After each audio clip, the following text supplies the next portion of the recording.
NBC News, massacre threat shuts down video game critic Anita Sarkeesian talk. Washington Times, feminist cancels Utah University lecture after mass shooting threat. BBC News, feminist video game talk cancelled after massacre threat. Meanwhile, in reality, police, no risk to students. Following a disturbing email received late Monday evening, Utah State University police and administrators have been working throughout the day to assess the level of risk to students or to a speaker scheduled to visit. USU police, in conjunction with several teams of state and federal law enforcement experts, determined that there was no threat to students, staff, or the speaker, so no alert was issued. The safety of students and visitors is always the university's first priority. At no time was there any immediate threat. The investigation is continuing. It later concludes that throughout the day, USU police worked to assess the level of threat with other local, state, and federal agencies, including the Utah Statewide Information and Analysis Center, the FBI Cyber Terrorism Task Force, and the FBI Behavioral Analysis Unit. After careful assessment of the threat, law enforcement officials determined that it was similar to other threats that Sarkeesian had received in the past, leading to the inevitable conclusion that USU police, in conjunction with several teams of state and federal law enforcement experts, determined that there was no threat to students, staff, or the speaker, so no alert was issued. Or maybe you would actually rather hear it from a Utah State University official. Yeah, the threats the threat we received was consistent with other threats she had faced at previous talks and previous presentations, and including online. And those threats had never amounted to any action. And the experts, law enforcement experts who were assessing such things were suggested that leads them to believe that the threat is not real. Leads them to believe that the threat is not real. But what's important to understand is how quickly they become part of what is sometimes referred to as an information cascade.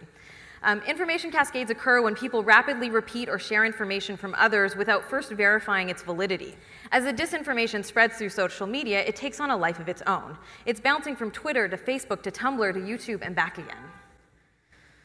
Once the cascade reaches a critical mass, it no longer matters what the facts are, it becomes a viral meme. Now, I know Sarkeesian sees herself heroically fighting against this evil sexism of video games. Because when a woman is judged based on how she looks, that's slut-shaming. Perfect opportunity for her to contort her body into pornographic poses, including spreading her legs and doing a little flip in the air to kill the bad guys. But what I call those sexy women in video games fuck toys? No, that's not slut-shaming, because slut-shaming is not sexist when a feminist does it. Anyway, while Anita does see herself heroically fighting away for women's rights against the evil oppression of video games, she kind of ignores the fact that there are people out there who could probably legitimately claim the title of fighting for women's rights against evil oppression. People who do have legitimate threats on their lives and still manage to get up on stage and talk about the point of interest rather than just whining for 20 minutes on how people don't like you on the internet. Now, there's a good reason for this. If the first thing that you're going to do when you get a threat of any sort is go onto the internet and tweet about it, about how you've got this threat and how scared you are by it, and all that, as Sarkeesian does again and again and again, then you've just written an open invitation for any wannabe copycat loser to get their 15 minutes of fame. And then, of course, this just makes it harder to determine which are the real threats and which are the fake ones. And it inhibits any potential investigation. Look, for really famous people, death threats are by no means uncommon. But the reason they don't publicize them is because it would be bloody stupid to do it. In fact, the only time when publicizing death threats isn't stupid is if you know there's no real threat. Because we all know that gamers have a real reputation for killing their critics, right? Yeah, if you know there's no threat, then it's just a damn good way of distracting people from the fact that the core reason, the whole premise of your $160,000 video series is utter crap. You know, that video games have a profound effect on how women are viewed. In other words, viewing media that frames women as objects or sexual playthings profoundly impacts how real-life women are perceived and treated in the world around us. Despite the fact that she's never provided any evidence for this profound effect. Yeah, the core premise of the entire video series is bullshit. And that's why she gets the flack that she does. Well, that plus the fact that she's outrageously dishonest in her videos. Yeah, video games don't have a profound effect on anything, be it making people sexist or killers. Though the $130 million suit was dismissed, Thompson is still convinced that these images inspired 3 murders. You are learning in a virtual reality to be violent, to enjoy being violent, how to kill. Players are meant to derive a perverse pleasure from desecrating the bodies of unsuspecting virtual female characters. And so you're given an appetite as well as scenarios in which to be violent. How then do you account for the statistics that as the popularity of video games have gone up, violent crime has gone down? Game industry lobbyists are quick to point out a total of 9 federal courts have rejected so-called studies that video games cause aggression. People who blame arts and entertainment for society's ills are always on the wrong side of history, they wrote. We're extremely proud of the diverse range of titles we create. However, people do always respond well to a good trope. Like, say for instance, the damsel in distress. Like her TED Talk, which was about how hard it is to be Anita Sarkeesian. I found myself when I received all of my social media sites, my gender, my web, my email, and what was my big diabolical master plan? All of these people weren't saying nasty things about her because she was an idiot who made really stupid arguments, or that she was outrageously dishonest. No, it was a huge conspiracy. So, in their minds, they concocted this grand fiction in which they're the heroic players of a massively multiplayer online game working together to take down an enemy. And apparently they casted me in the role of the villain. Which of course left no actual evidence, but it was totally real, and it was totally about all these people hating women, and it was nothing to do with her really stupid arguments. And then a few years later, we get a XOXO talk, which was all about how hard it is to be Anita Sarkeesian. I've been at my face directed at me, and my project. Deconstruct including myself, stereotype me, and because I don't resemble and use my logos, my image, and my name.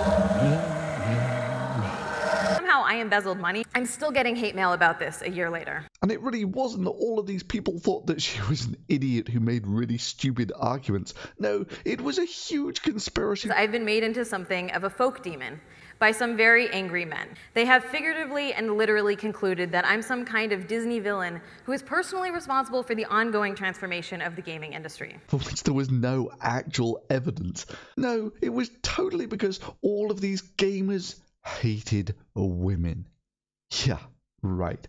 But the XOXO talk did lead to some unintentionally funny moments, like after Anita had explained again and again how all these nasty emails were fantastic for discrediting the opposition. Well, a hell of a lot easier than actually dealing with their arguments. These hoaxes work to reinforce that folk demon narrative about me, right? The one that I mentioned earlier, because it's turning me into the embodiment of the most extreme, irrational stereotype of feminism possible. I've heard it said that in the game of patriarchy, women are not the opposing team, they are the ball. Women are being institutionally oppressed all the time in nearly every facet of our lives. Because it's basically a choose-your-own patriarchal adventure porno fantasy. All of this becomes a part of the mythological canon of my villainy. And that this was therefore fantastic because that's what she needed to continue with her professional victimhood, and it led to this moment. Version 2 is similar but takes it a step further. Anita fakes the threats and harassment she receives on a regular basis, either by sending these threats to herself via sock puppet accounts or by enlisting an army of feminists to do it for her. Where is that army? Seriously, that's completely unedited. Either by sending these threats to herself via sock puppet accounts or by enlisting an army of feminists to do it for her. Where is that army? Seriously. Now, Anita will quite happily tell us that if one person sends a death threat in the name of, say, Gamergate, then to support Gamergate would mean that you support hate against women. By this wonderful feminist reasoning, all you would have to show is not that there's an army of feminists manufacturing their own hate mail. Indeed, in principle, by this feminist reasoning, you would only have to show there's one to discredit the whole of feminism. And I stress again, using Anita's reasoning. The University of Wyoming student Meg Simmons was outraged earlier this month when an anonymous user on the Facebook page UW Crushes described wanting to perform threatening sexual acts with her. Underneath the since-deleted post, she commented that the description was disgusting, misogynistic, and apparently something that the admins of the page think is a perfectly acceptable sentiment. That is, according to BuzzFeed.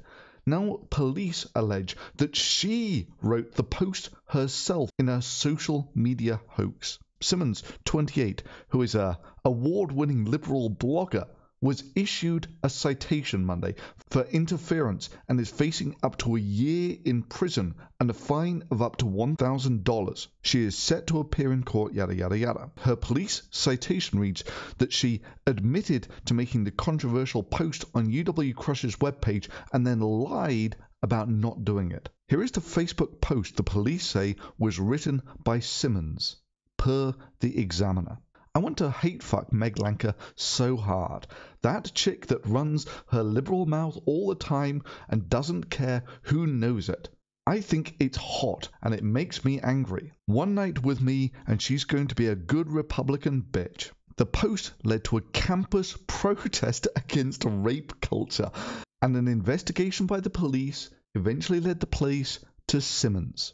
The police searched the student's computer with a search warrant, says the official university statement. Upon the search, University of Wyoming police obtained substantial evidence verifying that the offending Facebook post came from Simmons' computer, while the computer was in her possession, reads the statement. She eventually pleaded no contest to the police allegations that she authored the post.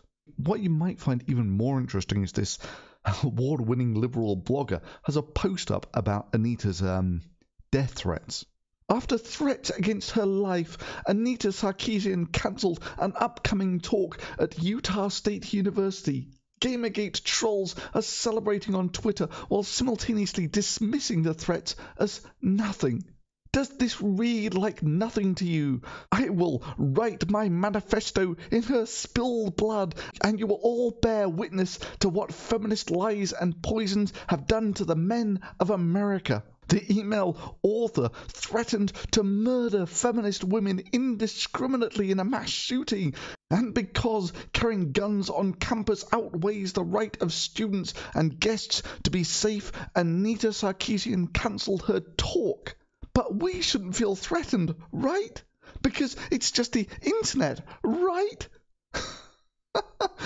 Says the exact same woman who pleaded no contest when she was accused of authoring this. I want to hate fuck Meg Lanker so hard. That chick runs her liberal, and so it goes on. Which does lead to the rather interesting possibility that emails, if you don't know what you're doing, they're fairly easy to trace. And I, for one, would love to see this thing pursued. Because does anyone care to give me odds that it was one of her army? Where is that army? Seriously. This video game character is dressed too sexily. I don't like it. Change it. I'm dressed too sexily and you don't like it? Stop oppressing me!